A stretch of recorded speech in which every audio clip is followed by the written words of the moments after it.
announcement. Yeah.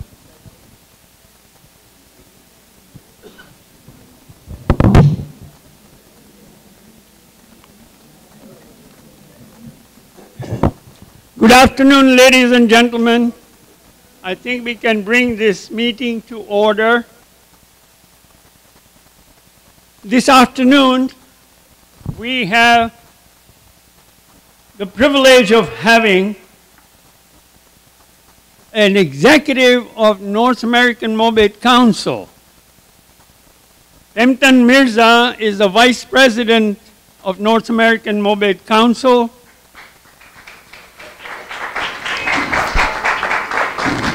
Who is going to speak to us this afternoon.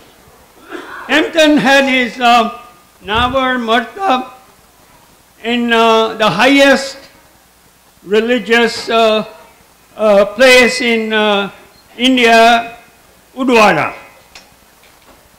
And he was also a Samel, which is the highest level of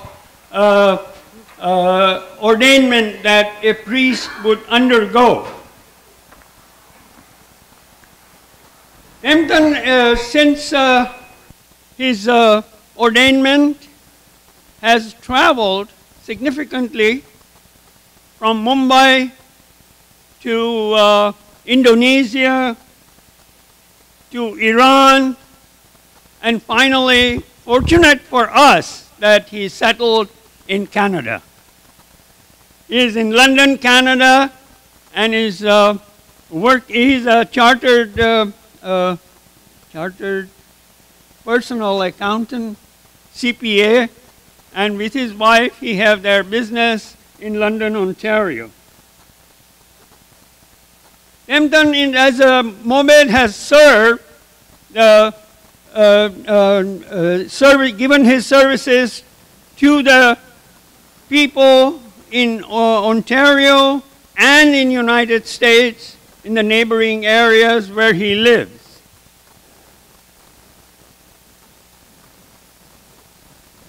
Besides being an ordained Mobed, he is a recreational pilot.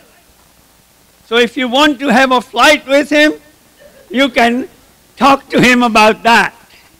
But you get an insurance, of course. Yeah, that's right. And he's also a marathoner. He runs marathon. And he didn't run today from London, of course. In any case, so he is going to talk to us this afternoon on a subject which is very crucial. As you all know, Zoroastrian tradition has developed a framework of rituals that are very crucial and very important. But unless we translate those rituals into the actions of our life, no amount of rituals would mean anything. And I think Tehemton is going to talk to us about his personal experience in that area, and without further delay, I will give the floor to Tehemton Mirza, Ervad Tehemton Mirza. Thank you so much. Yeah. Okay. Okay, thank you, Jehan, for such kind words, and thank you for participating today. So, we are going to talk about live your prayers. Live your prayers.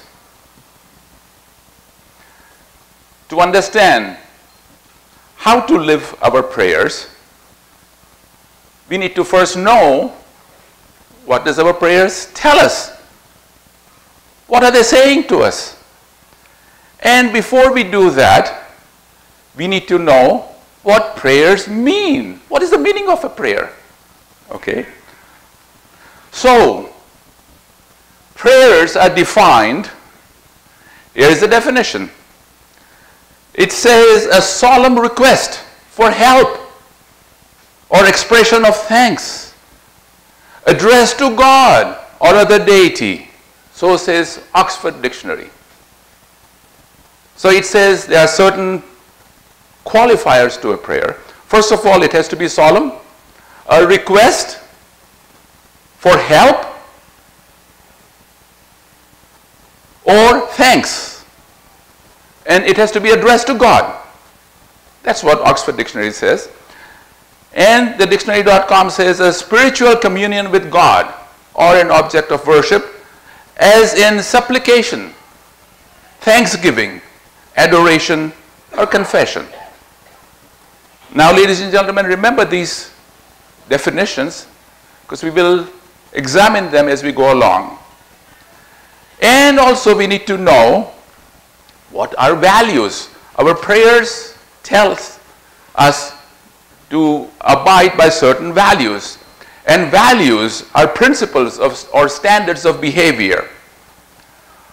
So they determine our priorities, and it is measured as we tell how our life is being led. So Zoroastrianism preaches us values through our prayers. Values through our prayers. So rather than just singing praise to God, to our Mazda, asking for forgiveness, asking for blessings, asking for material things, asking for everything, Zoroastrian prayers tell us to live by certain values. Very important.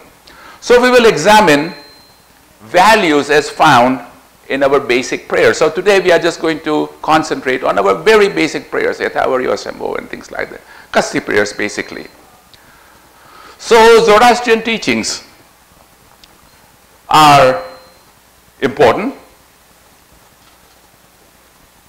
They are permissive, reflective, and not authoritative. It doesn't tell you that you have to do a certain thing. You have to figure it out. You have to think through, make a decision. You have to act on it. Zarathustra says, if you act on it wisely, become good people, our Mazda will reward you. If not, there are consequences. As simple as that. Zoroastrian prayers are uniquely practical. They're very practical. And rather than just praising God, our basic prayers preach values. So let us examine, what does Asembo prayer say? This is Asembo. Asembo says, it starts out with Ashem, Wohu. Ashem is Asha, righteousness. Wohu is good. Righteousness is good. Vaistamasti. It's not only good, it's the best. Ushta asti. It's happiness. So righteousness is good. It's not only good, it's best. It's also happiness. And happiness to him who is righteous for the sake of best righteousness. Simple, simple prayer. So, if you look at this, and then please recall the definition of prayers. In the definition of prayers, the Oxford Dictionary said, a solemn request for help or expression of thanks addressed to God or other deity. Does this have any request for help?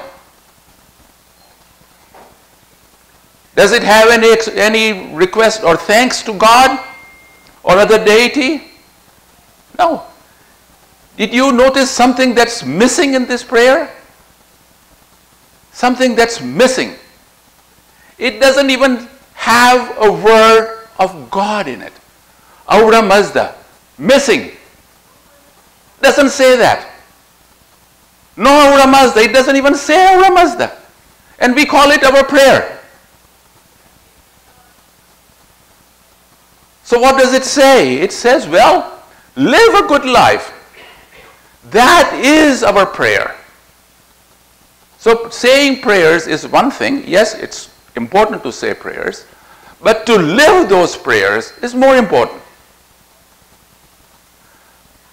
That's a symbol. Even an atheist is doing the right thing. because it's the right thing to do. Also, Asha has others. They were hooligans in a little town. Very mischievous. Anything bad that a person can do, these two brothers have done. One day, the older brother, Dayabai, died suddenly. So the younger brother, Ganabai, was heartbroken. That was his brother. So he goes to the Morbid and he says, Morbid, I need your help.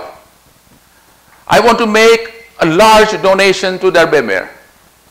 But I have a condition. When you say your funeral prayers and you say a few words after that, I want you to refer to my brother as a saint.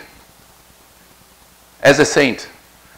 The Morbid has a choice to make. Well, the roof is leaking, we don't have enough kati, wood for the fire. We can certainly use this large donation, but Morbid cannot lie. So what does he do? He thinks about it for a little while, and then he says, okay, fine, I will do it. So of course, knowing this person, he must have taken the donation in advance, likely in cash or certified check. He was an adulterer. He was the worst person that you can ever find. But compared to his brother, he was a saint. So telling the truth is important. And telling the truth, finding a way to tell the truth is equally important. So Asembo's purpose, it tells us, it gives us a message. It's an instruction to us. It says righteousness is the best.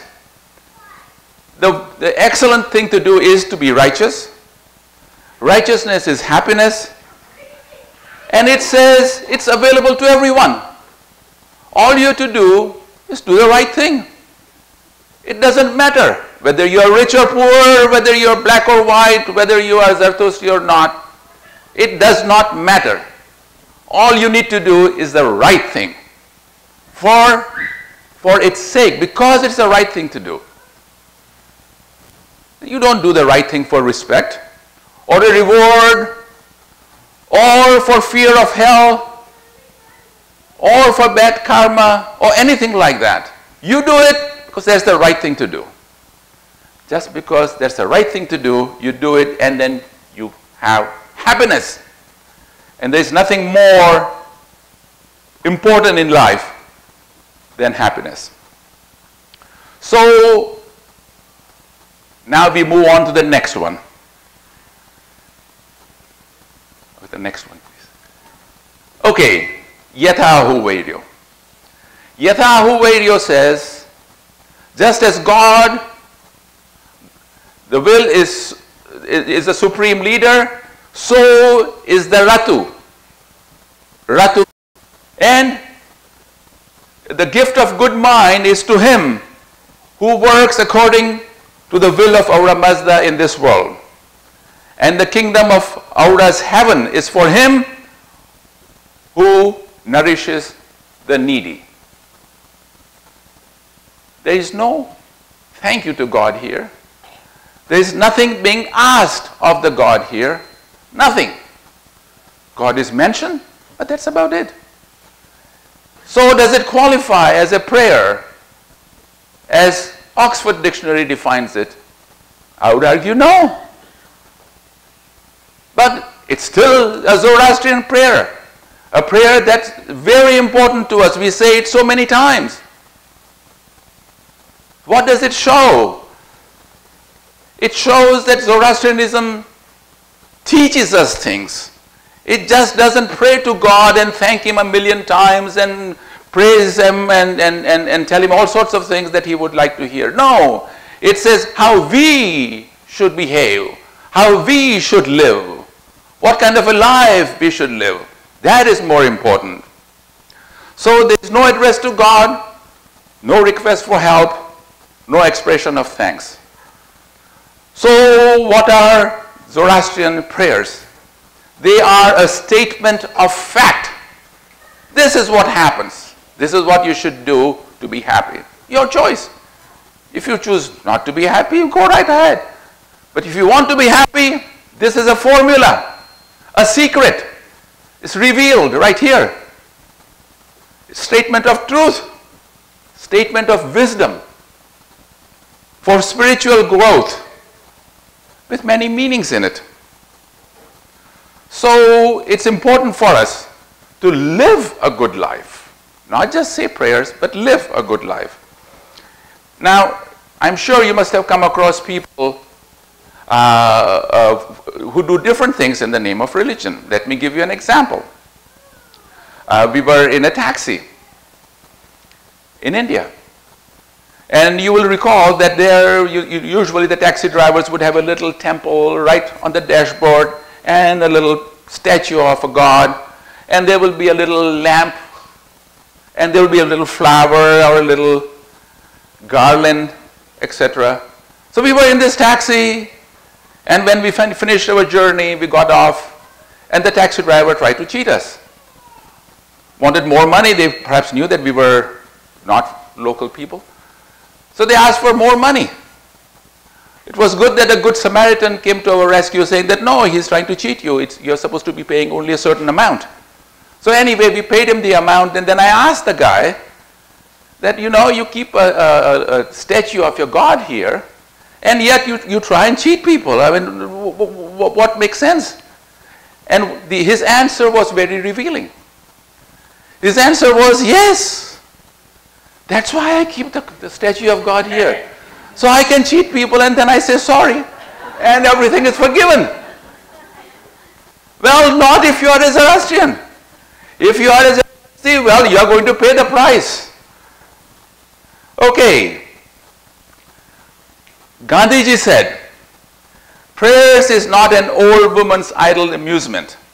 Properly understood and applied, it is the most potent instrument of action. Mahatma Gandhi.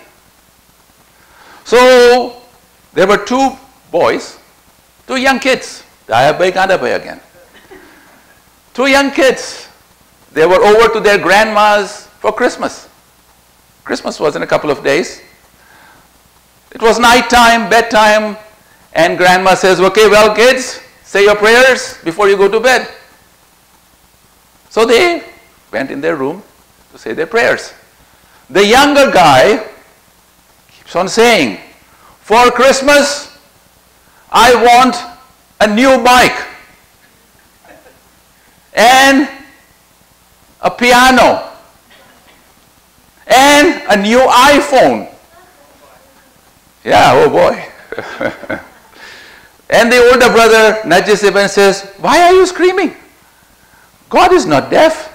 He says, yeah, but grandma is.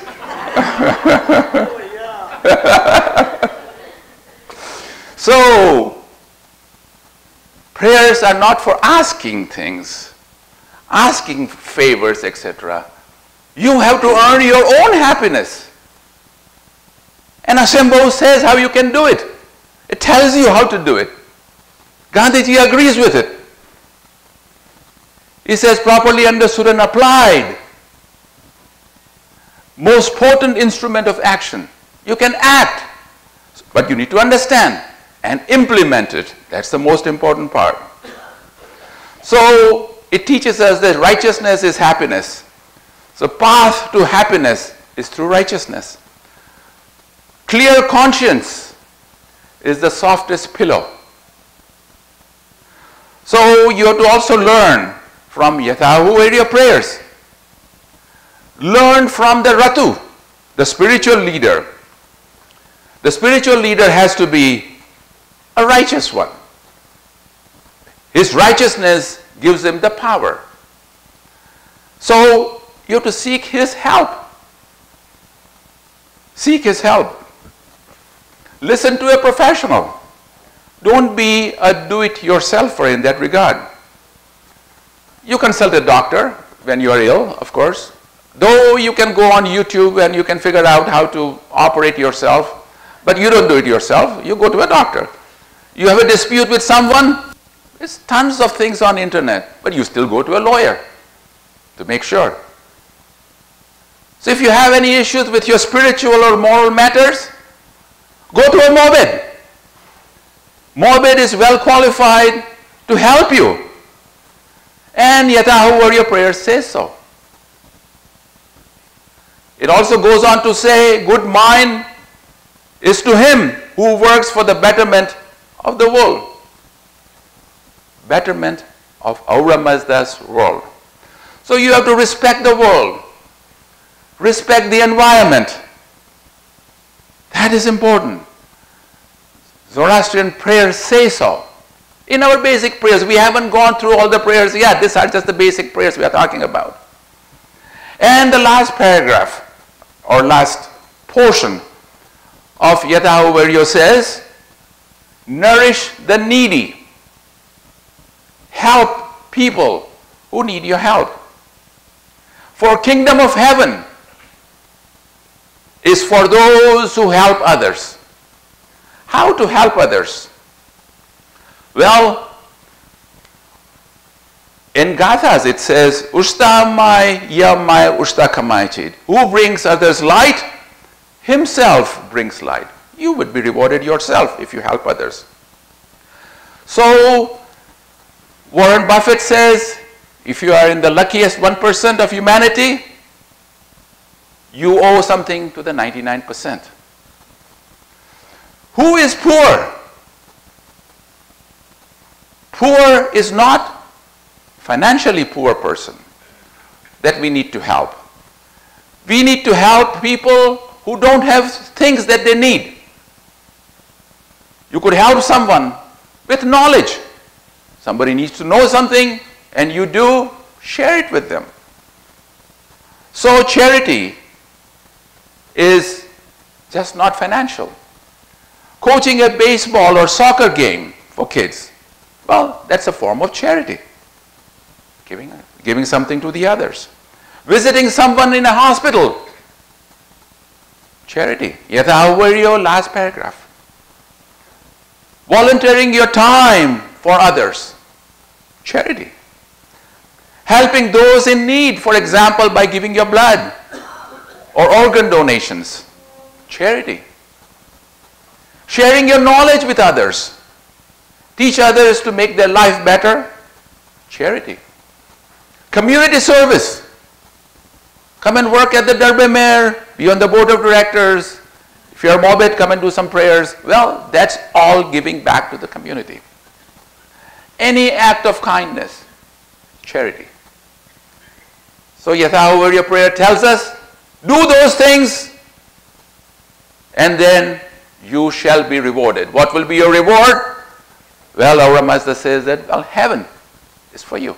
Heaven doesn't mean that you really have heaven and go in that heaven. Heaven is happiness. You feel happy. You feel satisfied. You have done something. You have met your obligation. You have done something for your fellow human being. That is heaven. It's your feeling of satisfaction, of knowing that you have done things for others. So, how to help others? You must have heard. Give a man a fish, you will feed him for a day. Right?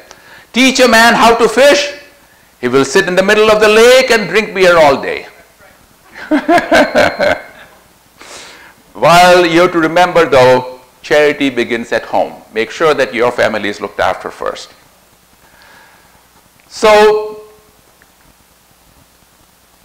in Gatha 49, it says that in order to benefit the people of the world, righteousness is laid down for this, my religion, O Ahura Mazda.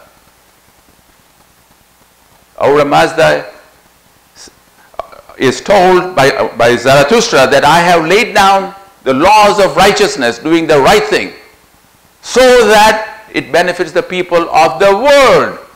Not only Zoroastrians, anyone. Okay, so righteousness is to do the right thing because it's the right thing to do. But it's not that easy. So this Dayabai was very successful, young Dayabai. He went out and he got himself a Ferrari. 2-seater. He was so proud of it. He didn't want anyone to touch it. He would clean it himself. He wouldn't let anyone to drive it. Hey, it's Ferrari, two-seater. One day he was out for a nice drive. On his way back, the weather turned a little nasty. It was drizzling. And then as he was driving, he saw that there was a bus stop. And on the bus stop, he saw three people. The first person he saw was an old lady. Must be in her 80s or so, and she was shivering a little bit. And then right next to her was a young man. He recognized him. That was Ganabai, a friend of his who had saved his life a few years ago, and he was sharing his umbrella with this old lady. And then the third person, a beautiful girl. If it was an Indian movie, I'm sure he would have started to sing a song. A beautiful girl. The moment he looked at her, he knew that this was it. I have found my life partner. There could be no other girl more beautiful and charming than this. The first reflection he had was, well, let me keep on going, wave at them and go. Then he remembered coming to a session like this, the mob telling him that, hey, you have to be righteous, you have to do the right thing. His conscience bothered him, saying that, okay, you better do something. You can't just go away. He has a moral responsibility to help, but a dilemma. What does he do? What does he do?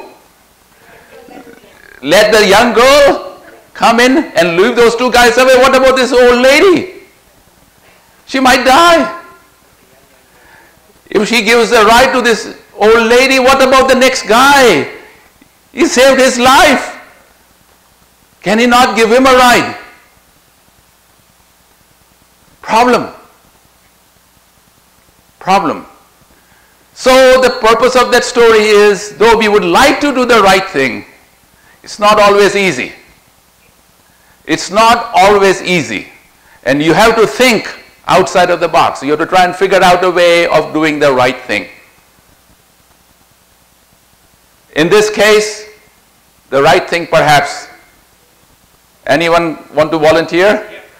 He gave the car to the young man to drive the old lady, and he kept the girl for himself. Excellent. You have to say it loudly so everyone can hear. He gave the car to the young man to drive the old lady, and he kept the young girl standing there for himself. Yes, but then the goal will go away. And what about his Ferrari? That's a beautiful car. He doesn't let anybody even touch it. Difficult decision to make. Gandhiji said, there is no religion higher than truth and righteousness. If you look at Gandhiji's quotes, you almost feel that he was a Jartosti. Most of his quotes are Zoroastrian quotes. Truth and honesty are more important than anything else. So now we go to Kamna Mazda. O Mazda, when wicked people torment me and my followers, who is your protector from such a torment? Here you are talking about followers, meaning your family members. If you are a family, your people that are near you. So it goes on to say, who could it be other than fire and good mind? Kemna Mazda Mawete Payum Dadat. Yet Madregwa Didare Sata Enanganiam Twaman Atharascha, fire, Manangascha, your mind. Atharascha Manangascha. What is to be of noteworthy here? When we say these prayers, we are not saying to our Mazda, intervene and help me. It doesn't say that strike on my enemies and get rid of them. No, it doesn't say that. It says you have to use the fire and good mind to protect yourself. Protect yourself. God is not going to intervene. He has given you the instruments. He has given you the wisdom. He has given you the instructions to do that. Now you go out and do it. Don't wait for the God to come down and do things for you. So why fire? And why good mind? Of course, good mind is relatively easy. Well, you have to use your good mind to figure out things. But why fire? So fire is considered to be a purifier. And also, fire is considered to be the representative of all his creations. Anything that's on this earth.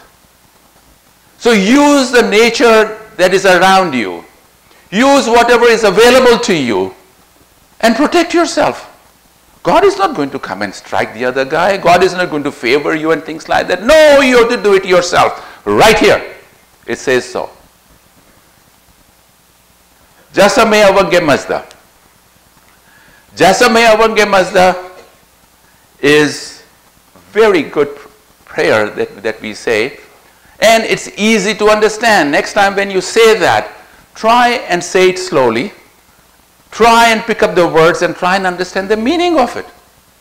And it's very powerful. Mazda yasno ammi. I am Mazda yasni. Mazda yasno Zarathustra. I am a Zarathustri. Then it goes on to say Fravarane.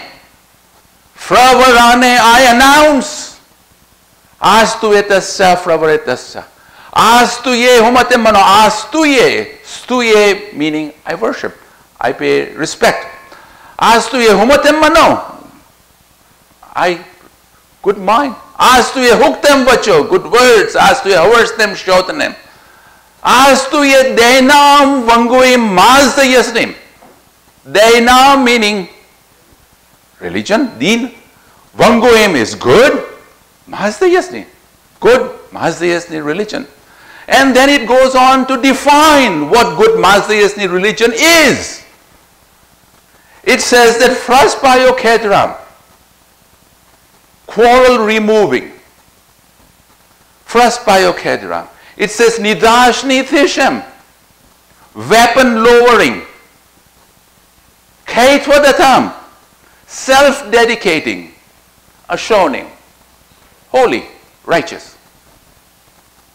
That's Mazda Yasni religion. Right here, definition of our religion is right there.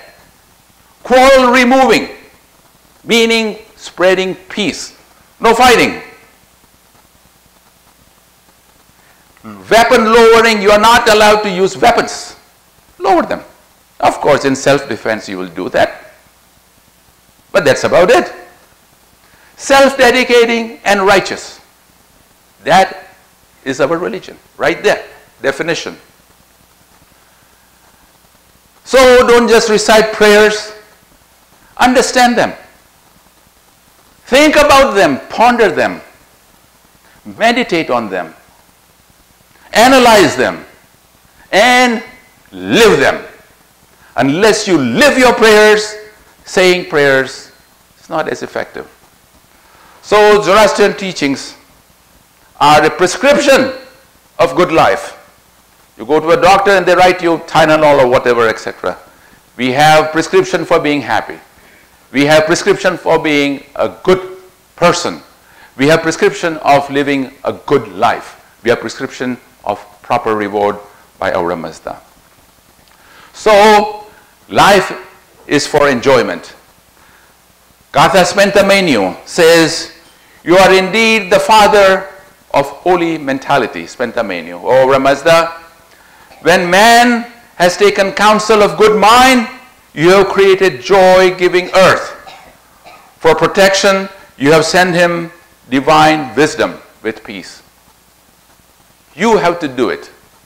God doesn't intervene in things. He has given you good mind. He has given you the instructions. We as people have to go and do things. So enjoy life by using your good mind. Look at the bright side of things. Worry less. Enjoy more. Enthusiasm is contagious. So is lack of it. Spend more time listening than talking. So we have one life to live, ladies and gentlemen. One life to live. Live it. Enjoy it. Do things you like to do while keeping in mind the doing right things will bring you happiness. So Zoroastrian prayers teach us to live a good, righteous life. How to do that? Well, let's examine our life. Socrates said that unexamined life is not worth living. Examine your life. Figure out what things that you can improve on, what things can be done better, what things that you can do so that others would benefit from you, what things that you do that will give you satisfaction of knowing that you are abiding by the instructions that are given to us. Maintain high moral character. Be honest. Be responsible. Take care of your life by not blaming others. If things go wrong in your life, you have to examine your own life to figure out whether things are being done properly or not, rather than blaming others. And be mindful of others. Respect others. So respecting environment is very important. All God's creations are important to us. Give freely of yourself. Help the needy in any way that you can. It doesn't need to be financial. Anything that you can do for somebody else that make their life better is a donation. Contribute back to the society. Work hard and generate wealth with your honest labor. And live in moderation. Above all, ladies and gentlemen, we have to remember that life is too short. We are here today, we don't know about tomorrow. So live the best you can. Enjoy and have an excellent evening. Thank you so much. Thank you. Very good. Thank you. Thank you so much.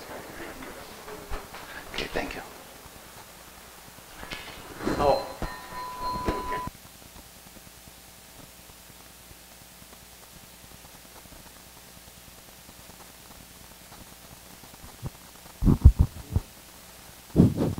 Ladies and gentlemen, I'd like to just say a few words to introduce the person who is going to give a vote of thanks to our speaker, Ervad Tehemton Mirza. Some of you may be knowing Arfid Mistry, who is now our Executive Vice President of the Zoroastrian Society on our board. Arfid has been very, very active in the Zoroastrian community, but not necessarily at our Darbar Mehr. Her activities have taken her for many years as a religious class teacher at the West End, so we don't see her here at the Darbar Mehr. She has been very active in Fizana, because of which she travels quite a lot to various places for various events. She also represents, I'm not quite sure how to say this, but on one of the United Nations agencies, she does represent the Zoroastrian community. She'll try and say it better after I finish. It gives me great pleasure to introduce Arfid, who has been a long-time resident of Toronto and Brampton. Arfid, all yours. Thank you, Rusi. Just to clear, yeah, so I'm the co-chair of the United Nations non-governmental committee that Fizana has, and I am the main representative for Fizana at the United Nations. Thank you.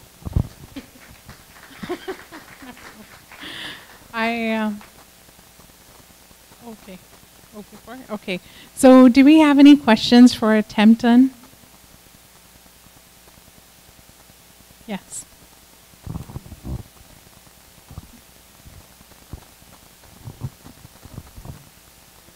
We are two brothers. So But the difference here is your name is, yeah, they're not the same names. First of all, thank you for an excellent lecture. Thank you. We didn't expect this. It's beyond our expectation. And thank you very much. Thank you.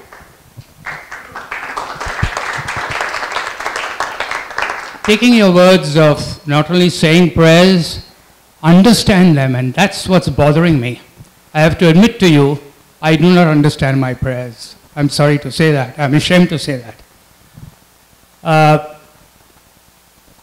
As a supplementary to that, May I say my prayers in English, which I understand? What would be your opinion on that? Okay. Do I have to say it in the way you mentioned, but can I say it in the language that I understand? Thank you. Okay. First, the issue that you were admitting that you don't understand the prayers. Well, our prayers are simple. If you think about it, look at Asembo. All you need to know is the meanings of maybe 3 or 4 words. They are repeated again, up and down. You just know those words, and every time the important thing is whenever you say your Asembo next time, you have to in your mind think, what is it saying to me? Asem wohu. You have to remember the word wohu because it's going to be repeated again. Vaistem asti. Asti, anyone who speaks Farsi knows asti. Ast. Ast is asti. That's the word. Ast is derived from this word. Asti.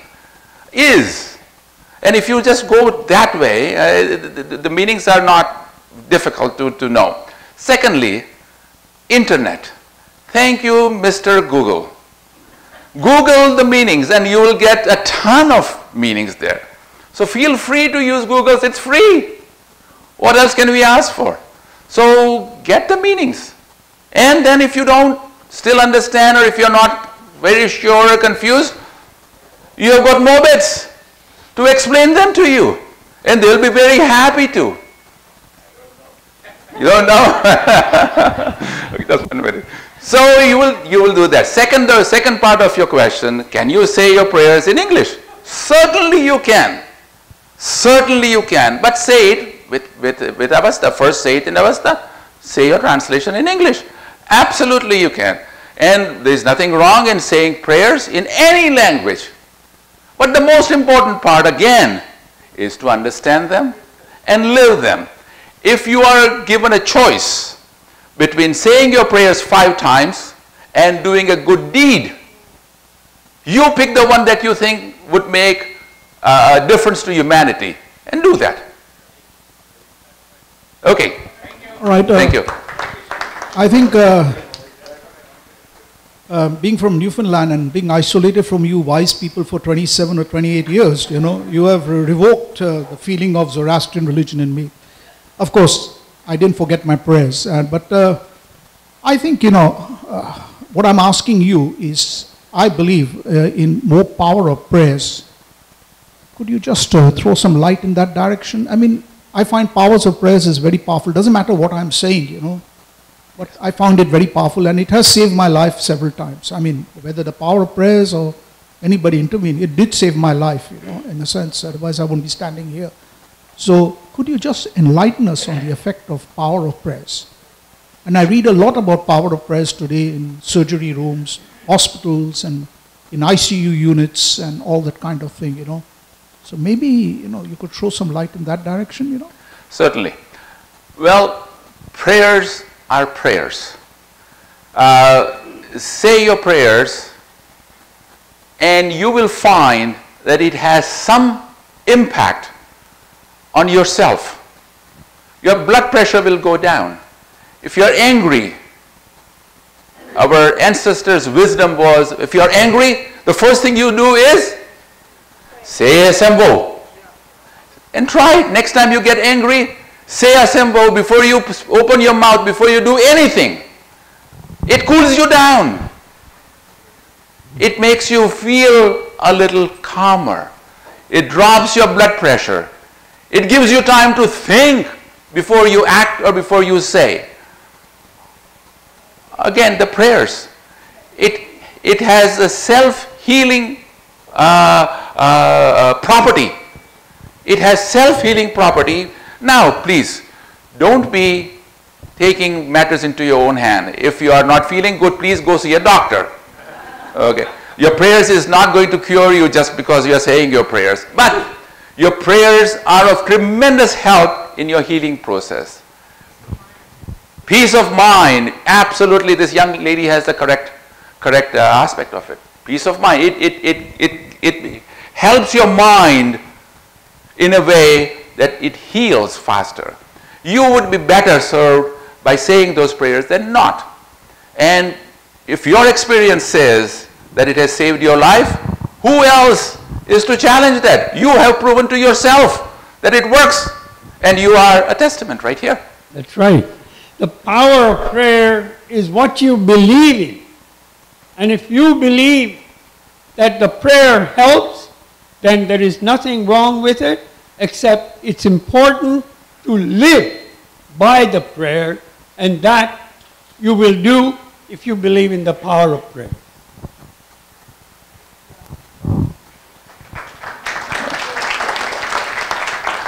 Any other questions?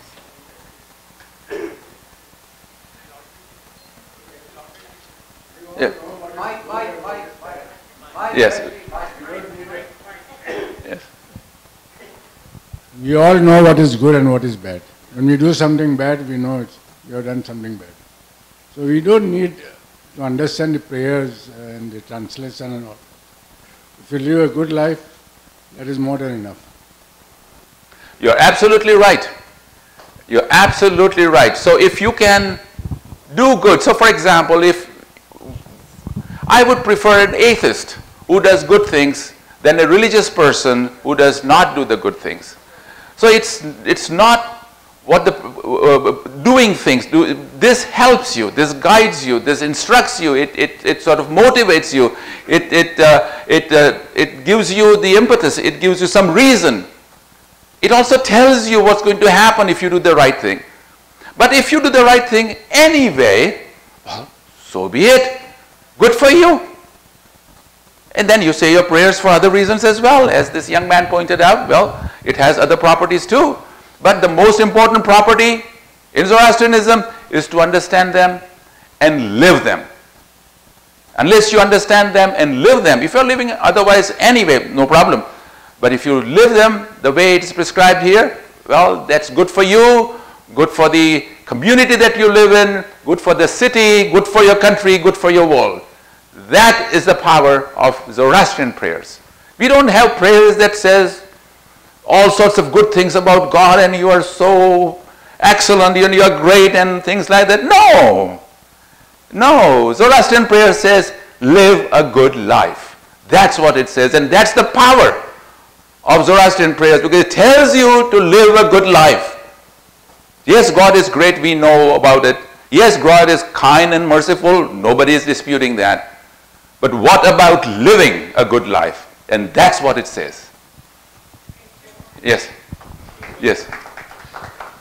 I fully agree with what you, that Hashem Ovaneta, where you cover the basic tenets of living and life. But what about our Korde Avesta has got so many things where people think that, oh, for this and this you have to say this yast, that niyas. Why have they made subdivisions of all the different prayers if just the basic tenets are covered by our basic prayers? Hashem Ovaneta. Correct. Brilliant question. Well, just 2 prayers and we learned so much. If you learn the other prayers, just think of the wealth of information, wealth of instructions that are contained in those.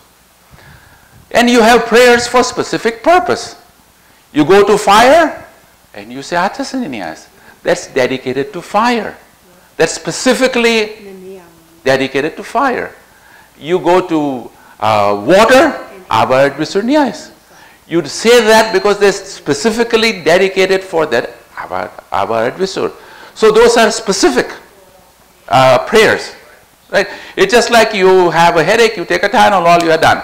But if you have something very special, well, the doctor will give you a prescription for something that really applies to that particular part that needs attention. Same thing here. Okay. And also, if you look at the other prayers, barring a few paragraphs, but most of the prayers are instructions. It tells you about things. It guides you in a certain way. It makes you think in a different way. It makes you appreciate the nature. So if you look at the prayers are usually for nature. Fire, plants, water, etc., etc., etc. And those are very vital for our existence. We say those prayers, and it also in those prayers also tells us that, hey, if you don't look after them, you're going to be in trouble. That's what's happening now. The prayers were written 5,000 years ago. I don't know how they knew that we will come to a stage where we will have to really rely on them and see what's happening with it. But it's happening. So those prayers are specifically designed for different aspects. Yes, this young lady has a question.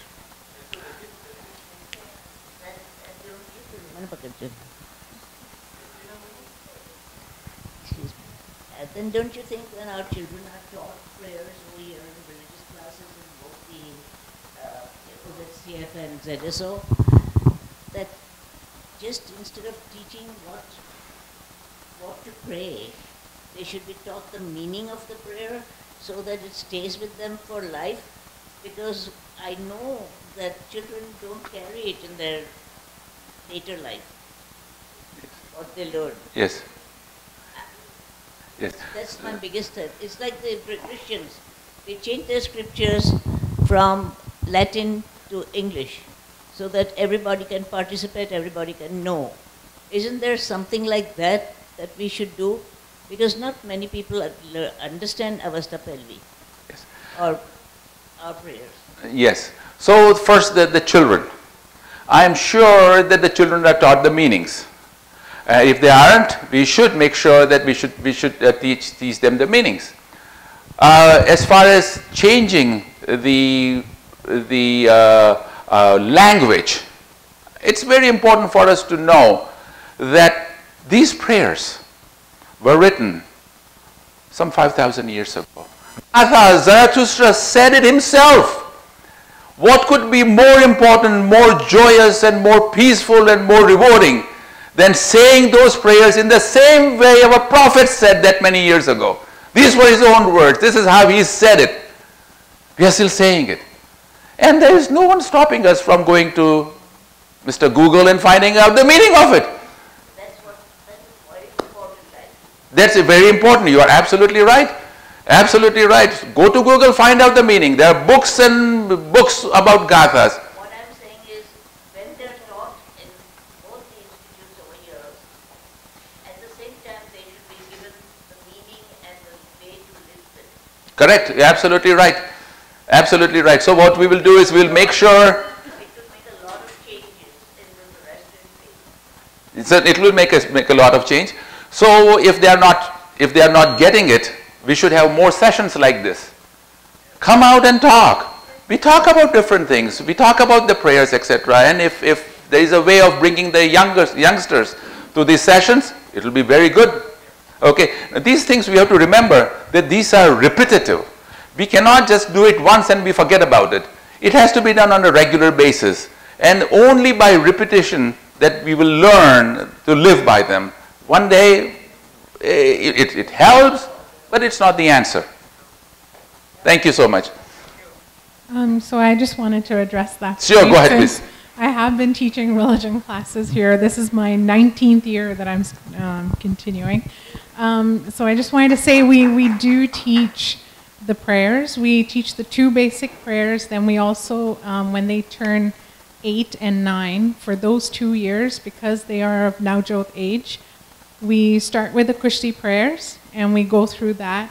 We do the meanings of all those prayers, so that by the time the kid goes to get their Navjot done, they know exactly what's going to happen to them, what prayers they have to pray, and why, what each prayer means as part of the classes. So those few hundred kids that are going through our religious education program, they are well versed on what the Navjot ceremony is, what the prayers are, what the meanings of the prayers are. And then one of the days, what we do is we bring the kids from the West End to the Darbe Mer. They meet the kids from the East End here, and we call this Live the Prayer Project. And that project covers the Yatha Huverio prayer, which talks about charity.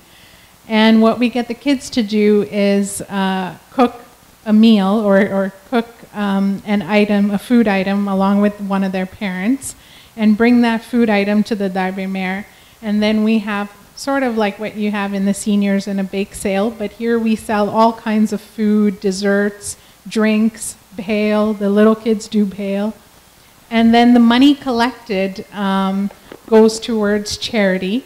So every year we get to select what charities we would donate the money to, and we give it to sick kids, because then it's like kids helping other kids.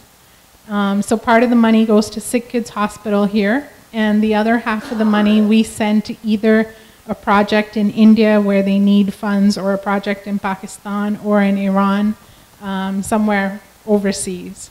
So. That comes with age and development of mind of a child.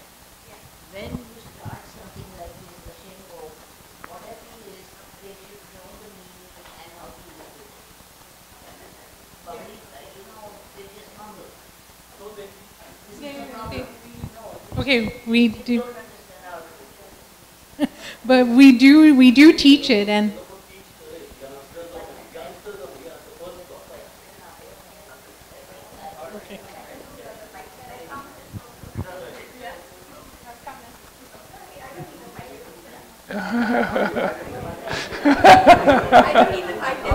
I don't need the mic. That's the question. Yes. Okay, okay. Go ahead, Katie.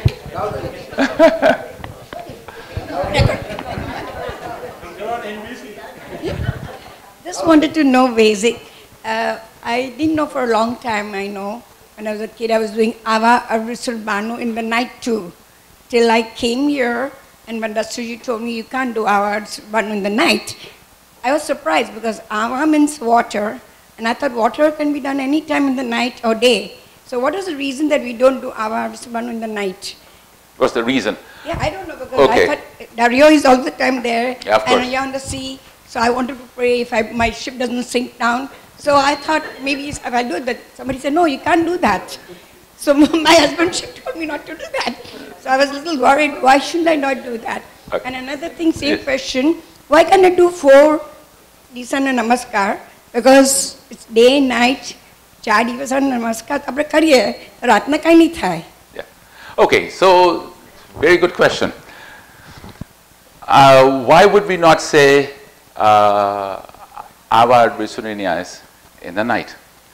Well, you have to remember that these practices, observances, were put in place long time ago. Long time ago. At that time, night was night. You would not go near a stream of water in the night. Danger. Where would you say your prayers? Near a stream. So you would not go near a stream, therefore you would not say the prayer. Okay. Same thing with your Char Disana Namaskar. Okay, because the Disa that you are looking at is dark. Okay, so in other words, you can say your prayers anytime you like, there is absolutely no restriction on it. These observances were put in for practical reasons. Practical reasons. Now you can take a torchlight, you can take your iPhone, have your light on it, and you can go and say your prayers. Who is stopping you? Go right ahead and do that. In those days it was not done because that was a danger. At that time they didn't want people to go near a stream or ocean or whatever and something happens. Okay, so the Mohammed in those years would have said, well, don't do it. And the best way to do that was to say that, well, you're not supposed to do that, therefore you will not go near a stream of water, therefore less risk of danger. But now that we are safe, we have got iPhones and things like that, so go do it. Then no, nothing stops you.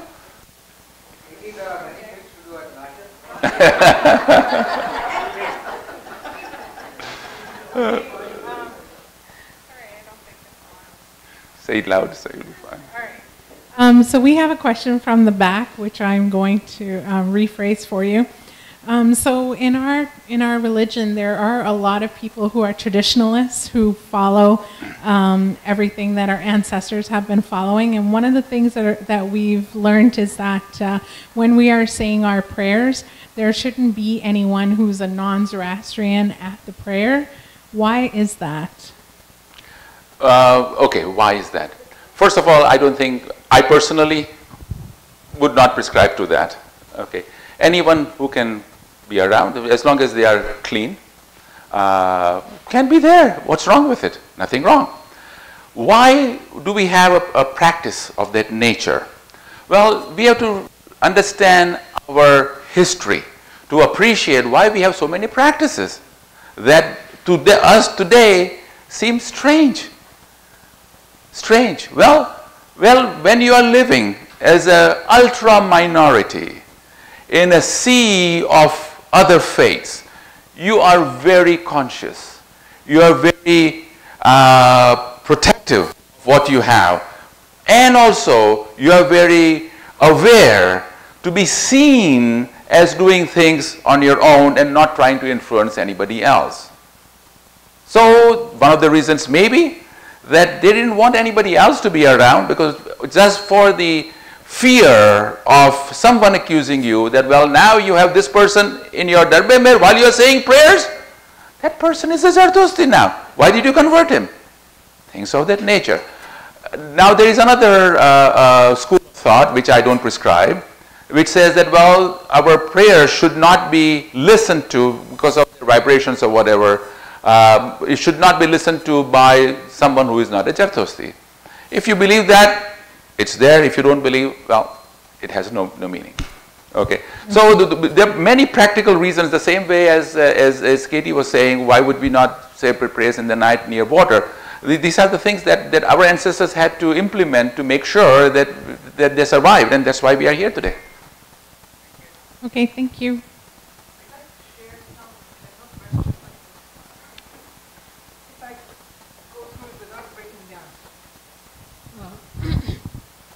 My name is Katie Sarkari. Yeah. And,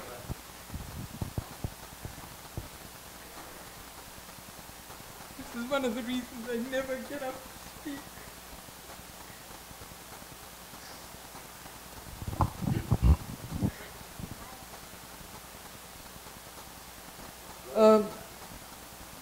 I have a family of 7. My husband's here. I have 2 sons and a daughter-in-law and 2 granddaughters. I'm only emotional because I'm getting up here to speak, and not because what I have to say is not sad. Every night when I go to bed, I say, like we say, Panch Athavarya and Tana Shemo. Instead of that, I say 7 Athavarya and 7 Ashemo. 1 for each of them, member of my family. And I find that just by reciting those prayers, I'm able to fall asleep easily, and a way for God to protect all my family. So it's something that any one of you can adopt. If you have trouble falling asleep, you can just recite, instead of Panch Athavarya, the 1 Athavarya for each member of the family. This is the close family. I have a huge family, but this is just the close family that I, every day, and I find that's very helpful. A lot of times we find it difficult to sleep, you know. We've got something on our mind and we can't sleep. But this kind of helps. It's a routine now, and I find it very, very helpful. So if any one of you want to adopt it or try it, it's up to you. I hope I've conveyed the meaning of what I wanted to say. Excellent. You did it very well. Thank you. You know, I think just to pick up on that point, when do you say Asemvo? Many times. There are many instances that you are to say Asemvo prayer. Okay, so first is sad news. Yes? So let's go through that. When a child is born, you are first to say Asemvo in the child's ears. The child is to listen to Asemvo as the child is born. When a person dies, you say Asemvo in their ears. The last thing that person has to listen to when they depart this earth is Asemvo. You start a journey, say Asemvo. You get up in the morning, the first thing you would say is, Asembo. When you go to bed, the moment your head hits the pillow, Asembo. You are getting angry, something has upset you. You say Asembo to cool you down. Asembo is powerful. You say it in so many instances. You say it because it helps you. You say it because it means something to you. Like this young lady says, it makes her feel go to bed. Well, it has done its job. That's what it was designed to do. To give you peace of mind. And it's giving to you. And you are taking advantage. You are proof that it helps. And it works. So let's put it in practice. Let's do it. Nothing wrong in doing it. Try it. Asembo, though if you see the meaning, it talks nothing about God. Nothing. It doesn't thank Him. It doesn't ask for Him anything. It says nothing about God. Yet, it's so powerful that you say it, it has an impact on you. Now what can be more powerful than that? Nothing. We have that. We are fortunate to be Zarathustrians that we have these powerful prayers. It's our misfortune if we don't use them. Use them and enjoy life. Thank you. All right. Tehemton, sorry I was a little late, but thank you for coming all the way and for inspirational presentation. Thank you. Couple of questions that I get asked by the kids in my class are very similar to what Percy asked about praying in English and praying in a language that 98% don't know. And you say like Mr. Google helps us. Of course, got to be careful. Mr. Google can interpret in very many ways. One student came up to me today after class and he said, Freddy uncle, people call us fire worshippers. Are we fire worshippers? And he need answer. He said, of course not. We worship wisdom, our Mazda. A fire is a symbol of righteousness and all that. So, got to be careful with Mr. Google. Yes, of course. And when they ask me this question, I say our prayers are known as mantra spenta, holy spells. Like you just said, the power of it is not the meaning of it. The power of it in saying in the original language of Zarathustra is different than saying in English and saying it our own way. Of course you understand, and once you understand it has more meaning, like you have said, but that's the power of our prayer. And one word that I would like to ask your interpretation is Yazamaide. I feel it is to be in tune with the spiritual Vatu that we are praying to. And I'm just wanting to know if that's the right track or not. Yes, so Yazamaide. Many a times we repeat the word Yazamaide. Yes, Yazamaide. See, the beauty of the scriptures are that you have words that have several meanings. Now, somebody would argue that, well, you know, which meaning is correct? Meaning that applies to you is the correct meaning. Meaning that applies to you. If we were to convert it, and one of the things, the reasons why we would rather not change them and translate them, you translate it, it's frozen in time, done. This is what it means. Whereas the actual meaning could be very different. As people learn language and then figure out what it could have meant in those days, that gives us a whole new set of knowledge, whole new set of wisdom, etc., which we would not learn otherwise if we were to translate them now and freeze them. So yes, Yazamaide, in tune, Yazamaide, I worship, Yazamaide, I respect. You can have several meanings to it. Pick the meaning that makes sense to you. Yes? There are so many whys and wherefores in our prayers. Have they really been established by our prophet Zarathustra? Or have they come through by word of mouth as civilizations progress? For instance, in our prayers, we always say the last two sentences, the priest turns south and do that. Why south? Okay. Why not pray this, Havange has to be done between this time and that time only. Why not a couple of hours later? Why not the night prayers in the early morning? Why? Who's making all these rules? As our Lord Zarathustra told us to do that? Okay, excellent question. First of all, why do we turn south when we say certain prayers? What do we say when we turn south? We say, Dadare gihondine mazde yasni dade jartosti. Nemasete asam se usya aret visuranaite. Ashone asembo. What does it mean? Dadare gihondine mazde yasni dade jartosti. It says, our Mazda's abode is in the south. Why? Remember, our parents, our ancestors lived in Iran. And before that in Aryan or Vaisya, where it was cold, it was just like living in Nunavut or places like that. To them, south was the warm place, Florida. They look at south and say, ah, Florida. They look at south and say, well, this is a good place because it's warm. North was the evil's place. Just like the Americans still think that all the bad weather comes from Canada. Our ancestors thought the same way. So at that time, it says, Dadare Gihand. In those years, they understood, the way they understood was Aura Mazda's place was in the south. And Nemasete Assam say, Aradvisuranaite. Water is in the south. Yes, north is frozen. The water is in the south. We pray to water. And we pray to vegetation. Where was the vegetation in those years? In the south. So therefore, if you turn to south to say these things, you can still turn to north and say it.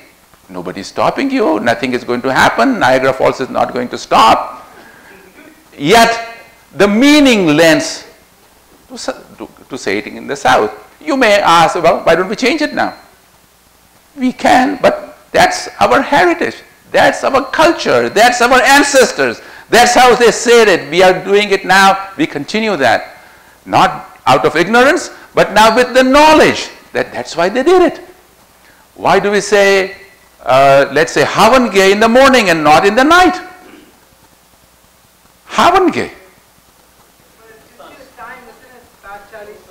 Yes, but why do we say that? Because we are saying the Havange to the sun, to the morning.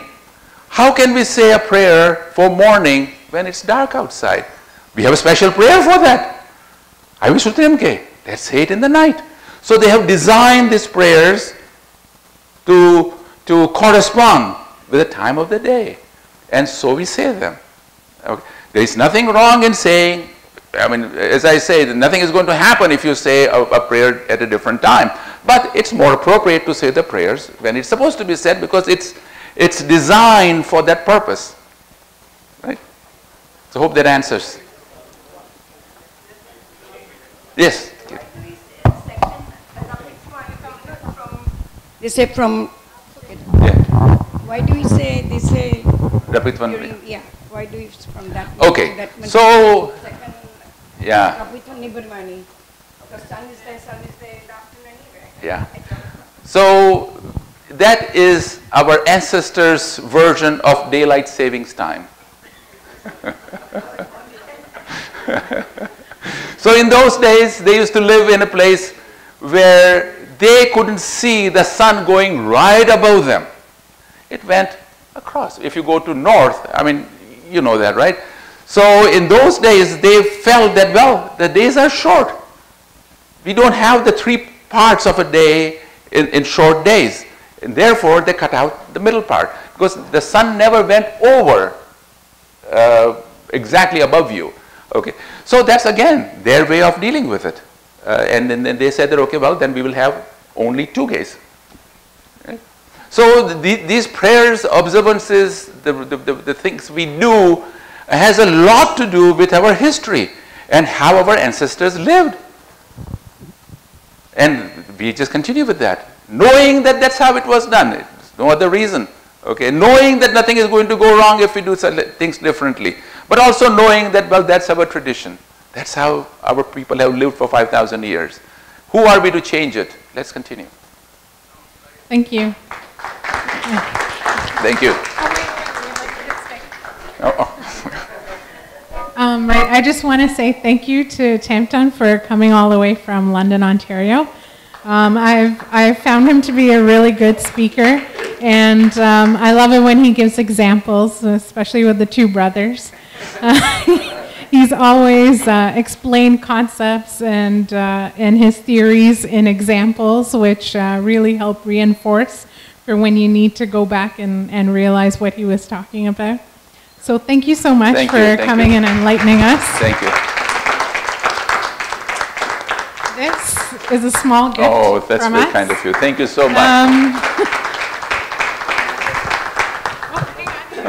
So, what we've gotten, Tehemton, is actually this book, and I'm going to have this version of this book up in our ZSO library for all of you to see. But basically, it's the latest book on Zoroastrianism. It's called Zarathustra and the Origins of Zoroastrianism. It's been done by Mayor Bisanya from Dubai, and she's done a wonderful job. I'm just going to flip through the book so you can see how good it is.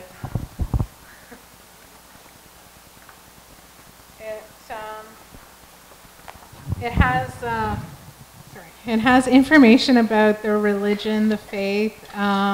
It has a write-up about the Cyrus cylinder as well.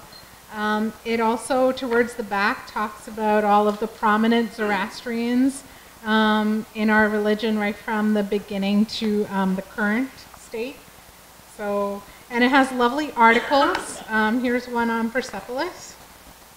All these articles have been written by a lot of people from like the 1800s to now. So some of these articles are old and some of them are actually relevant for today.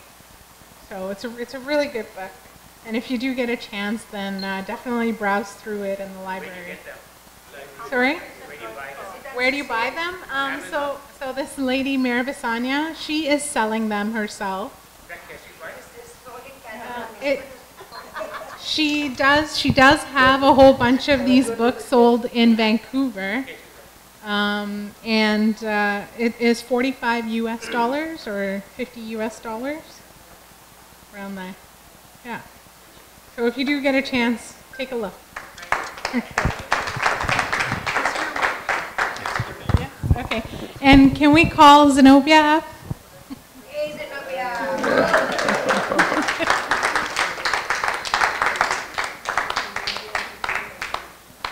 And Zenobia, this is a little something from us. Thank you so much for coming.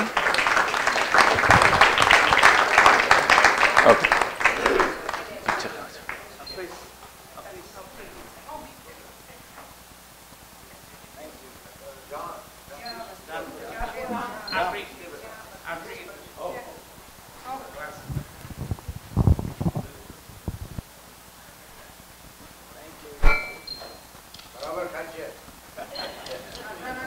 Thank you. Okay, thank you so much. Thank you. Thank you so much. Thank you. Ladies and gentlemen, I'd just like to remind you, that in November, we are going to have another talk. I didn't do anything. We are going to have another talk. Historically, that will be the first talk on Skype coming to us from Florida. So I remind you, please be there and enjoy it when it is in November the 25th. Thank you.